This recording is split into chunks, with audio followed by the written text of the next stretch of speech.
భూమి కోసం కార్యక్రమానికి స్వాగతం. నేను మాడభూ శ్రీధర్, నల్సార్ యూనివర్సిటీ అధ్యాపకుడిని.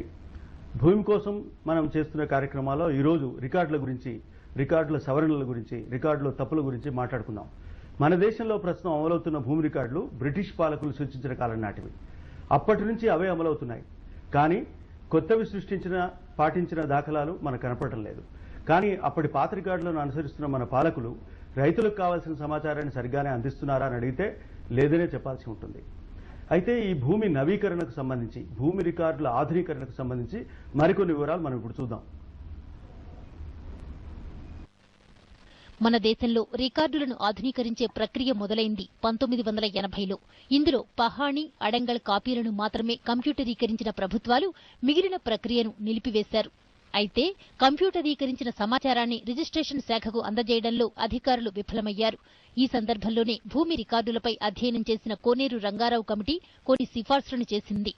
అందులో ముఖ్యమైనవి ఇవి: యాజమాన్య హక్కు ఉన్న పట్టాదారు మాత్రమే భూమి అమ్మకాన్ని సబ్ రిజిస్ట్రార్ స్వీకరించాలని కోనేరు రంగారావు కమిటీ స్పష్టంగా సూచించింది. అయితే ఇది పాటించిన దాఖలాలు ఎక్కడా లేవన్న వాదన వినిపిస్తోంది. రికార్డుల మార్పును ఎప్పటికప్పుడు పర్యవేక్షించాల్సిన బాధ్యతను కూడా అధికారులు విస్మరించారన్న విమర్శలు ఉన్నాయి. ఇక భూమి సమాచారంపై ఆన్లైన్ వ్యవస్థను అందుబాటులోకి తేవాలన్న ప్రతిపాదన సరిగ్గా అమలు కావడం లేదన్న ఆరోపణలు ఉన్నాయి.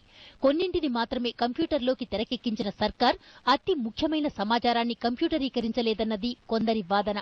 అటు రెవెన్యూ ఫిర్యాదులు అందిన వెంటనే స్పందించాలన్న సిఫార్సును అధికారులు గాలి కుదిలేశారు. భూమికి సంబంధించిన సమస్యలు, రికార్డుల నిర్వహణ, రిజిస్ట్రేషన్ పనులను ఒకే విభాగం కిందికి తేవాలన్న ఆలోచన ఇంకా కొన్ని చోట్ల కార్యరూపం దాల్చలేదు. క్షేత్రస్థాయి రికార్డులను కంప్యూటరీకరించిన అధికారులు కావలసిన సమాచారాన్ని అందించడంలో విఫలమయ్యారన్న విమర్శలు వినిపిస్తున్నాయి. రికార్డులు అందుబాటులో లేని చోట సర్వే నిర్వహించి ఆధునిక పద్ధతులను ప్రవేశపెట్టాలన్న ప్రతిపాదనకు తిలోదకాలు ఇచ్చేశారు. ఇక రెవెన్యూ యంత్రాంగానికి రికార్డుల నిర్వహణలో సామర్థ్యం పెంపొందేలా శిక్షణ ఇప్పించాలన్న కోనేరు కమిటీ సూచన ఎప్పుడో అటకెక్కింది. మొత్తంగా ప్రస్తుతం అమల్లో ఉన్న భూమి రికార్డులు రైతులకు నిర్దేశిత సమాచారం ఇవ్వడం లేదన్న వాదన వినిపిస్తోంది.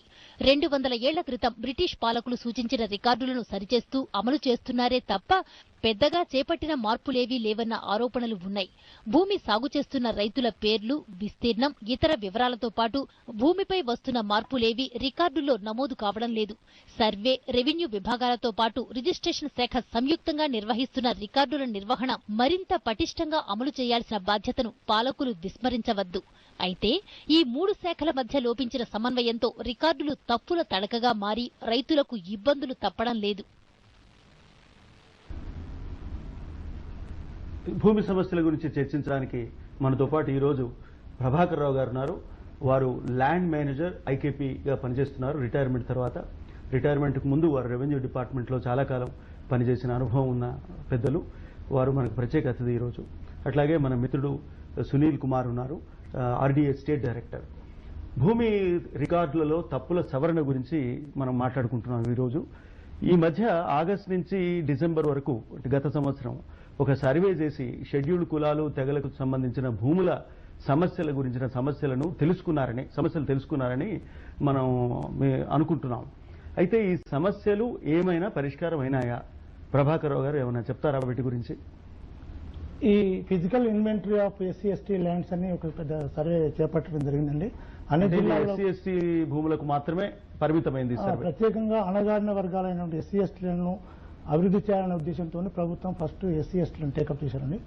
అది చేసిన తర్వాత అన్ని కూడా రికార్డులో పొందుపరచబడ్డాయి. వాళ్ళ యొక్క సమస్యలన్నీ కూడా అంటే 2 విభాగాలు చేశారండి. ఒకటేమో భూమి హక్కులు, ఇంకొక పరంగా వారి యొక్క అభివృద్ధి. ఈ 2 విధాలు కూడా సమాచారం సేకరించి అభివృద్ధి అంటే ఇప్పుడు ఎస్సీ ఎస్టీలకు సంబంధించిన భూములు వారి దగ్గర ఆర్థిక పరిస్థితి బాగలేక పడవ భూములు ఉండి, చెట్లు ఉండి, రాళ్లు ఉండి అటువంటి భూములను కూడా ప్రతి క్షేత్రానికి వెళ్లి సర్వే చేసి నమోదు చేయడం జరిగింది. ఇప్పుడు ఆ కార్యక్రమం అయిపోయింది. అన్ని కూడా కంప్యూటరీకరణ జరిగింది. షెడ్యూల్డ్ కులాలు, తెగల భూముల కంప్యూటరీకరణ జరిగింది. ఇప్పుడు ఈ సంవత్సరం బడ్జెట్ లో కూడా వాటి అభివృద్ధి కోసం బడ్జెట్ కూడా కేటాయించడం జరిగింది. స్లోగా వాటి డెవలప్మెంట్ కూడా జరుగుతుంది సార్. అదేవిధంగా ఈ సర్వేలో ఏ సమస్యలు బయటకు వచ్చాయి? ఎటువంటి సమస్యలు అంటే వారికి పట్టాలు లేకుండా ఉన్నది ఒకటి, కాస్తులో ఉండి కూడా పేర్లు రాయకుండా ఒకటి, భూమి హద్దులు లేకుండా హద్దుల నిర్ధారణ లేకుండా వారికి అవగాహన లేక కొల్పించుకోక వాటి యొక్క విషయాలు తెలియక చాలా మంది కూడా సమస్యల్లో మగ్గుతున్నారండి. అయితే దీనిలో సెర్ప్ అని అంటే society for eradication of rural poverty అనే దాని మీద కూడా ఒక కార్యక్రమం ప్రభుత్వం చేపట్టింది. దాని కింద ఐకేపీ అనే సంస్థ ద్వారా పారాలీగల్స్, కమ్యూనిటీ సర్వేయర్స్ అనేటువంటి సిబ్బందిని ఏర్పాటు చేసి మండల ప్రాంతంలో, గ్రామీణ ప్రాంతాల్లో ఉన్న సమస్యలన్నీ కూడా రెవెన్యూ వారికి సహకారంగా, అంటే రెవెన్యూ ఆఫీస్కి వెళ్ళలేని రైతుల సమస్యలను ఈ మండల స్థాయిలో ఉన్నటువంటి ఐకేపీ వారు కూడా వారి సమస్యలను తీసుకెళ్లి ఎంఆర్ఓ గారి దగ్గర, తహసీల్దార్ గారి దగ్గర చెప్పడానికి వీలుంటుంది. వాటి పరిష్కరించేందుకు తీవ్రమైన కృషి జరుగుతుంది. సునీల్, ఇప్పుడు ఈ సర్వేలో రికార్డులకు సంబంధించిన సమస్యలు ఏమైనా బయటకు వచ్చాయా? రికార్డులు సరిగా లేకపోవడం వల్ల, అందులో పేర్లు సరిగా రాయకపోవడం వల్ల, లేదా కాస్తు కాలంలో కానీ పట్టాదారుల కాలంలో కానీ లోపాలు ఉండడం వల్ల ఏమైనా సమస్యలు ఉంటే వాటిని ఏ విధంగా పరిష్కరించాల్సిన అవసరం ఉంది? మార్గాలు ఏమిటి దానికి? ఇప్పుడు మనం రాష్ట్ర వ్యాప్తంగా ఈ సర్వే చూస్తే ఎస్సీ ఎస్టీల భూములకు సంబంధించి ఏం సమస్యలు ఉన్నాయనేది చాలా ఇంటెన్సివ్గా గత 1 సంవత్సరంగా సర్వే చేశారు. ఆ సమస్యలు కనుక మనం కేటగిరైజ్ చేస్తే రెండు ముఖ్యమైన సమస్యలు ఎస్సీలకు ఉన్నాయి, ఎస్సీ ఎస్టీలకి. ఒకటి, తెలంగాణ ప్రాంతంలో ఇంకా వెడకబడిన ప్రాంతాలలో తెల్ల కాగితంలో కొనుక్కున్న వాళ్ళ సంఖ్య చాలా ఎక్కువగా ఉంది. ఒక సమస్య ఎస్సీ ఎస్టీలలో కూడా చాలా ఎక్కువ. ఉదాహరణకి ఒక్క వరంగల్ జిల్లా తీసుకుంటే 40,000 ఎస్సీ ఎస్టీ కుటుంబాలు సాదాబైన మందారు అంటే తెల్ల కాగితం ద్వారా భూములు కొనుక్కున్నారు, పట్టా లేదు, పట్టా చేయించుకోలేకపోయారు. ఆ సమస్య తీవ్రత చాలా ఉంది. రెండో ముఖ్యమైన సమస్య, ప్రతి వాళ్ళకి వాళ్ళ పేర్లు రికార్డులో రావటం లేదు. అంటే భూమి ఉంది, పట్టా లేదు, పట్టా ఉంటే 1Bలో పేరు లేదు, లేకపోతే రికార్డులో పేరు లేదు. రికార్డు అంటే వాస్తవంగా సాగు చేసుకొని భూమి ఉన్న వాళ్ళకి రికార్డులో పేరు రావటం లేదు. ఆ సమస్య తీరాలంటే ఇప్పుడు 2 ముఖ్యమైన సమస్యలు. రికార్డు సమస్య తీరాలంటే ప్రతి జూలై నుంచి పహానీ రాస్తారు, అంటే అడంగల్ కాపీ, పహానీ కాపీ రాస్తారు. అది రాసినప్పుడు ఫస్ట్లీ సంవత్సరం అంటారు, అగ్రికల్చర్ ఇయర్ అది జూలై టు జూన్ కి రాస్తారు. ప్రతి సంవత్సరం పహానీ, అంటే తెలంగాణలో పహానీ అంటాము, ఆంధ్రాలో అడంగల్ అంటాము. ఈ రికార్డు ఇంగ్లీష్ పేరు కూడా ఉంది కదా వీళ్ళే, అంటే గ్రామ లెక్క నెంబర్ 3. అంటే గ్రామ లెక్కలు ఒక 11 గ్రామ లెక్కలు ఉంటాయి. అంటే 11 రిజిస్టర్స్ మెయింటైన్ చేయాలి విఆర్ఓ, భూములకు సంబంధించి మిగతా వివరాలకు సంబంధించి. అందులో రాసే 3వ రిజిస్టరు పహానీ, కాబట్టి దాన్ని గ్రామ లెక్క నెంబర్ 3 అంటాం. పాట పేరు అడంగల్, పహానీ అంటాం. దీంట్లో సాగుదారి పేరు, పట్టదారి పేరు వస్తుంది. భూమి ఉన్న ప్రతి వాళ్ళు కనుక అందులో పేరుందా లేదా చూసుకుంటే మిగతా సమస్యలన్నీ రెక్టిఫై అవుతాయి. సో అది తీరాలంటే ఒకటి, ఆ విఆర్ఓ దగ్గరికి వెళ్ళి ఆ సంవత్సరం పహానీలో వాళ్ళ పేరు వచ్చిందా రాలేదా, రాకపోతే సమస్య ఉన్నట్లయితే దాన్ని వెంటనే విఆర్ఓనైనా రెక్టిఫై చేయాలి, లేదా తహసీల్దార్ దృష్టికి తీసుకెళ్లినట్లయితే మిగతా సమస్యలు తీరుతాయి. దృష్టికి తీసుకెళ్ళడానికి అతను ఏం చేయాలి? ఒకటి విఆర్ఓ దగ్గరికి వెళ్ళి ఈ అడంగల్ కాపీ అనేది ఎప్పుడైనా చూపించమని అడగొచ్చు. ఒకవేళ ఆయన చూపించకపోతే నా ఫలానా సర్వే నెంబర్ భూమి, దానికి కాపీ ఇవ్వండి అని చెప్పి తహసీల్దార్కి దరఖాస్తు చేసుకోవాలి. ఈ రోజున అన్ని పహానీలు కూడా కంప్యూటరీకరణ జరిగిపోయాయి. ఒకటి ఇప్పుడు మన వెబ్సైట్ లో కూడా ఆ పేరు కూడా, వెబ్సైట్ పేరు కూడా ఇప్పుడు HMT పైన స్టిక్కర్లు ఇవ్వడం జరుగుతుంది. ఆ వెబ్సైట్ ని తీసుకోవచ్చు. లేదా 10 రూపాయలు చెల్లించి తహసీల్దార్ ఆఫీస్ లో నాకు పలానా సర్వే నెంబర్ యొక్క నకలు ఇవ్వండి అంటే అప్పటికప్పుడు ప్రింట్అవుట్ తీసి ఇవ్వాలి. అంటే ఇప్పుడు ఈ జూలైలో మొదలయ్యే ఫస్ట్లీ సంవత్సరానికి మొదలే ఆరంభంలోనే ప్రతి వ్యక్తి తన అడంగల్ రికార్డు కనుక కాపీ తీసుకున్నట్లయితే నకలు పెట్టుకోవాలి. అసలు సమస్య ఉందా లేదా తెలుస్తుంది. సమస్య ఉన్నట్లయితే ఎక్కడికి వెళ్ళాలి? తహసీల్దార్కి వెళ్ళాలి. రెండోది, ఇప్పుడు ఈ నకలు తీసుకోవడానికి ఏం చేయాలి? ప్రభాకర్ గారు చెప్పండి. ఈ నకలు తీసుకునేందుకు రైతు మండల అధికారి దగ్గరికి వెళ్ళి ఒక దరఖాస్తు కనుక పెట్టుకున్నట్టయితే వెంటనే కంప్యూటర్లో వితిన్ 2 hours 2 గంటల లోపలనే వారికి ఫీజు 10 రూపాయలు మాత్రమే, కేవలం 10 రూపాయలు. అది కూడా డాక్యుమెంట్స్ వీటి ఖర్చు, కంప్యూటర్ మెయింటెనెన్స్ కొరకే. ఆ 10 రూపాయలు కనుక చెల్లించినట్లయితే 2 గంటల లోపల వారికి. అంటే ఇది ఆర్టీఐకి సంబంధించిన అప్లికేషన్ కాదు, ఎవరైనా రైతు తనకు భూమి అని, తన భూమికి సంబంధించిన లేదా ఏ భూమికి సంబంధించిన నకలైనా అడగొచ్చా? ఏ భూమి గురించైనా ఆర్టీఐ ద్వారా అడగొచ్చు. కాకపోతే దాంట్లో ఒక అఫిడవిట్ పెట్టాల్సి వస్తుంది. వేరే వాళ్ళ భూముల గురించి తనకెందుకు అవసరం అనేది, దాని యొక్క ఇంట్రెస్ట్ ఏందనేది చెప్పడం కోసమని ఒక అఫిడవిట్ ఇవ్వవలసి ఉంటుంది. ఆర్టీఐ ద్వారా అయితే మాత్రం అది కూడా అవసరం లేదు. కరెక్ట్. ఆర్టీఐ ద్వారా నువ్వు కారణాలు చెప్పాల్సిన పని లేదు.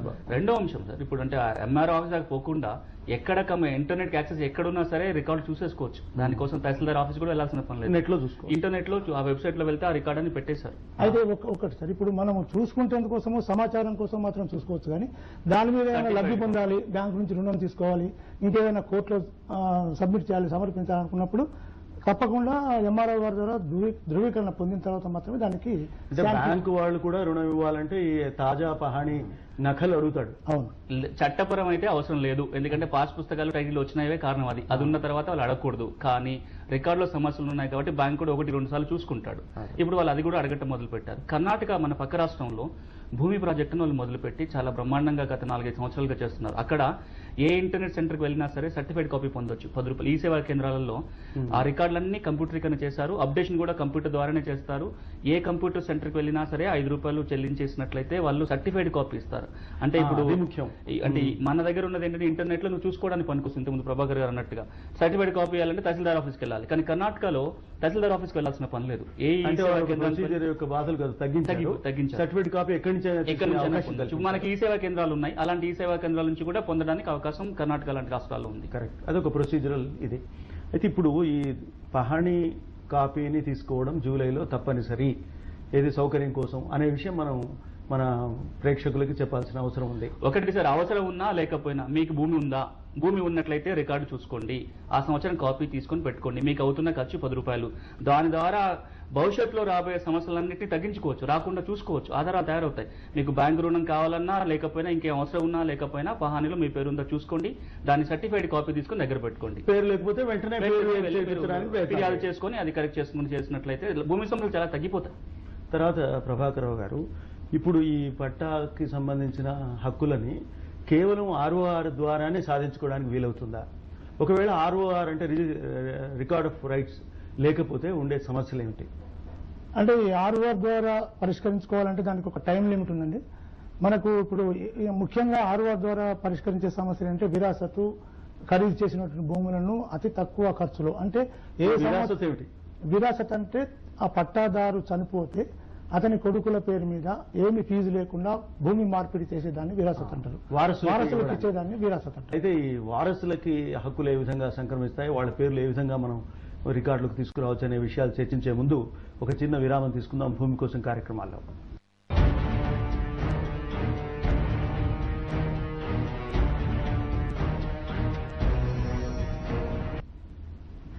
HMTV భూమి కోసం కార్యక్రమానికి మళ్ళీ స్వాగతం.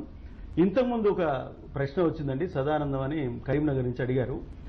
ఆయన భూమిని పంచిపెడతాం వ్యవసాయదారులకి, భూమి లేని పేదలకి భూమి ఇస్తాము అని ప్రభుత్వం ప్రకటించిన మేనిఫెస్టోలో ప్రకటించిన వాగ్దానానికి ఆకర్షితులై దరఖాస్తు పెట్టుకున్నాము అని చెప్తున్నారు. ఆ దరఖాస్తు మీద ఏ చర్య తీసుకోలేదు, 4-5 సార్లు దరఖాస్తు పెట్టుకోవాల్సి వచ్చింది, అయినా భూమి ఇవ్వలేదు అంటున్నారు.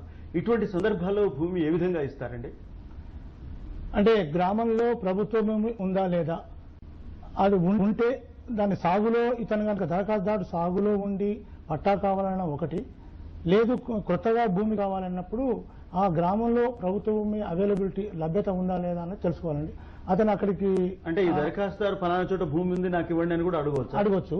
అది ఉన్నట్టయితే అది ఆ భూమి ఎలా ఉంది, చెట్లు, రాళ్లు, గుట్టలతో, రప్పలతో ఉందా, లేకపోతే ఫిట్ ఫర్ కల్టివేషన్ ల్యాండ్ అని ఒకటి ఉంటుందండి. అంటే సాగుకు యోగ్యమైన భూమా కాదా చూసి పలానా చోట పలానా సర్వే నెంబర్లో, అంటే సర్వే నెంబర్ వివరాలు తెలుసుకుంటున్న కోసం గ్రామ రెవెన్యూ అధికారి కానీ రికార్డు ఉన్న సర్వేని కానీ తెలుసుకున్నట్టయితే భూమి లభ్యత గురించి చెప్తారు. అప్పుడు నాకు పలానా చోట భూమి ఉంది, నాకు ఆ భూమి పట్టా ఇవ్వండి అని రైట్ఫుల్గా అడగచ్చు. మరి ఇప్పుడు 6వ విడత భూమి పంపిణీ కార్యక్రమం ఉంది. అంటే ఇప్పటి వరకు 5 సార్లు చేశారు. అంటే వారు చేసిన వాగ్దానాన్ని అమలు చేస్తూ ఉన్నారు ఫేజ్డ్ మేనర్లో. కాబట్టి పలానా చోట భూమి ఉంది నాకు ఇవ్వండి అని చెప్పి కనుక దరఖాస్తు కనుక పెట్టుకున్నట్టయితే దాన్ని సర్వే చేసి, ఈ దరఖాస్తుదారు యోగ్యత కూడా ఉండాలి కదా, దరఖాస్తుదారు కూడా మన బోర్డు స్టాండింగ్ ఆర్డర్ జియోల ప్రకారం భూమి లేని నిరుపేద అయి ఉండాలి. అంటే అసలు భూమి లేకుండా ఉండాలి, లేదా 5 ఎకరాల లోపు భూమి ఉండాలి. రెండోది నిరుపేద అయి ఉండాలి, అంటే బీపీఎల్ నామ్ ఉండాలి. అవన్నీ ఉంటుందా బీపీఎల్?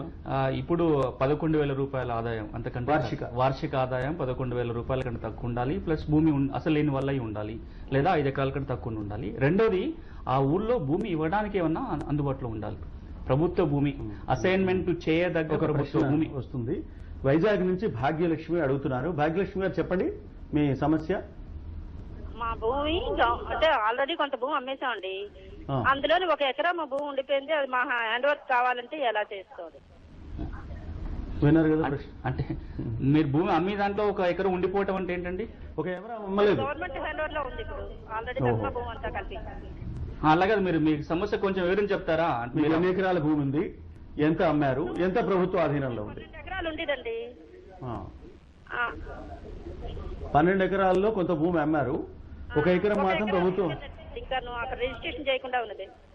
రిజిస్టర్ చేయకుండా ఉంది అంటే కొంచెం సమస్య గందరగోళంగా ఉంది. అమ్మిన తర్వాత ఉండిపోవటం ఎవరికి అమ్మారు? మీరు ప్రైవేట్ వ్యక్తులకు అమ్మారా, ప్రభుత్వం తీసుకుందా, ఏంటది? వాళ్ళ దగ్గర నుంచి గవర్నమెంట్ హ్యాండ్ ఓవర్ చేస్తుంది. ఇప్పుడు ఈ రోడ్డు కాంట్రాక్టర్లకు అమ్మామండి. మీ సమస్య ఒక అతనికి అమ్మాము.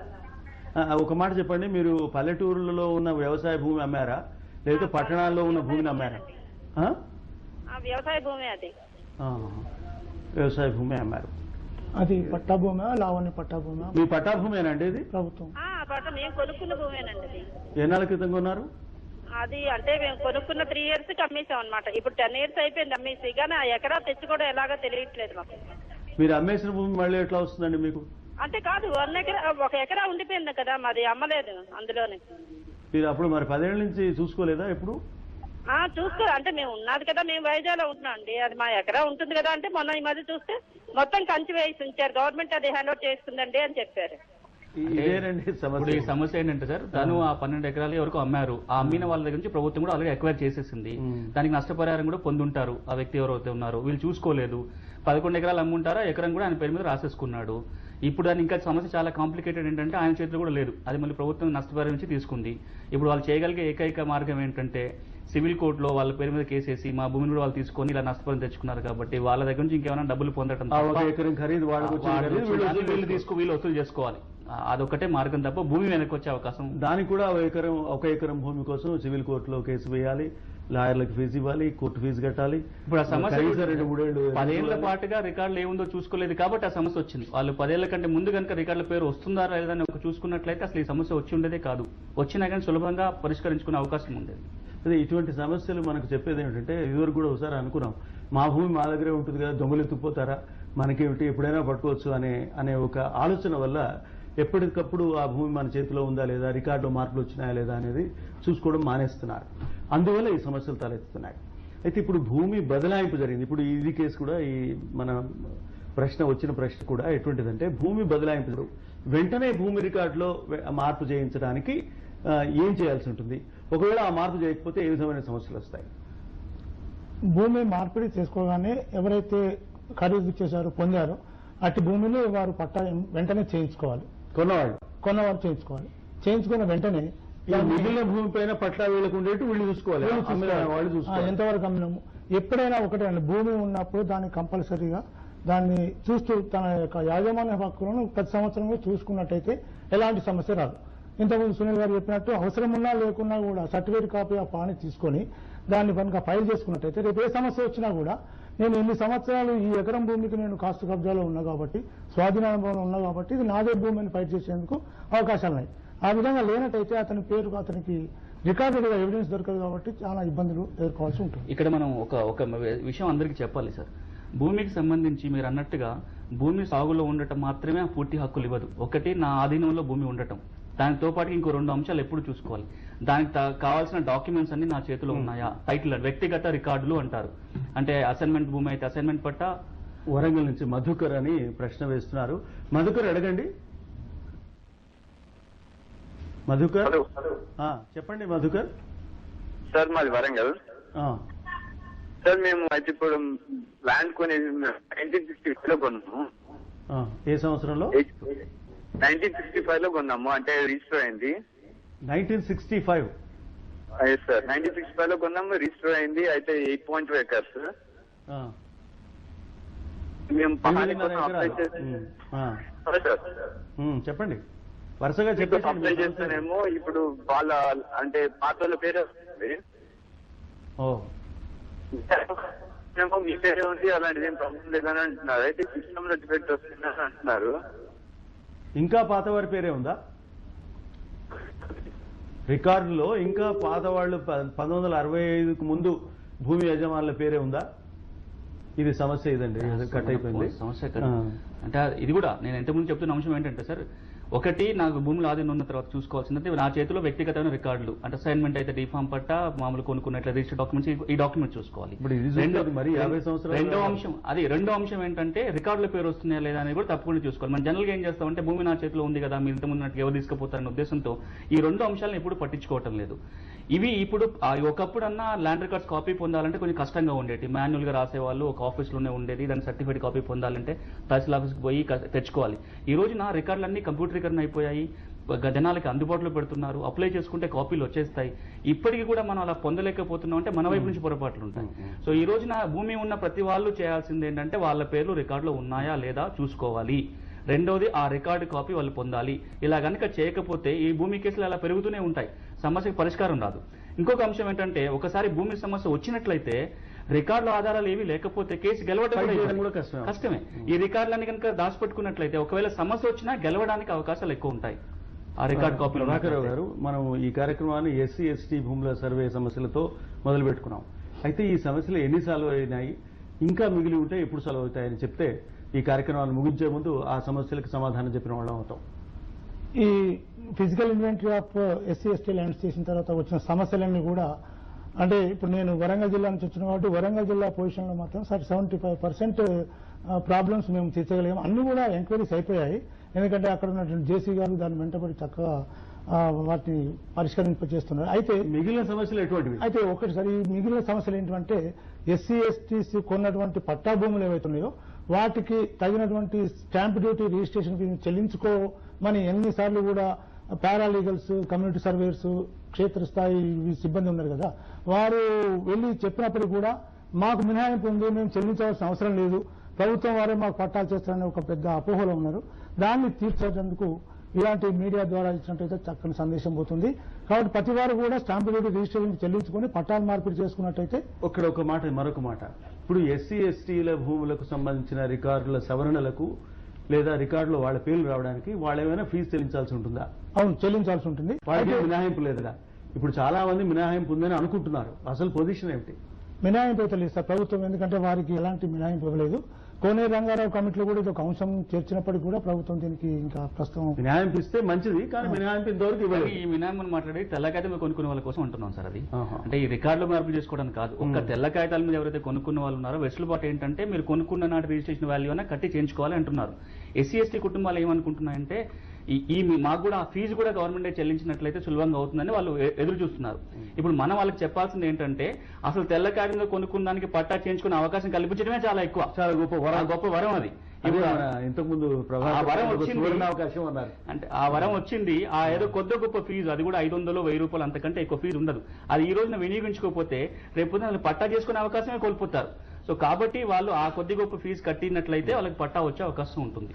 అంటే ఇవాళ మనం కంక్లూడ్ చేయాల్సింది ఏమిటంటే ఈ సమస్య పైన మన భూమి మన పేరు మీద ఉందా లేదా అనేది ఒకటి తెలుసుకోవడం, తెల్ల కాగితాల మీద కొనుక్కున్న భూమికి పట్టాలో పేరు కల్పించడానికి ప్రయత్నం చేయడం అనేది ముఖ్యమనే విషయం తెలిసింది.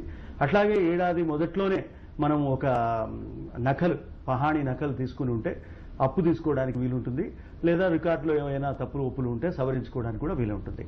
ఇలాగే మరో వారంలో, అంటే వచ్చే వారం మరికొన్ని భూమి సమస్యలకు సమాధానాలు వెతుకునే ప్రయత్నం చేద్దాం.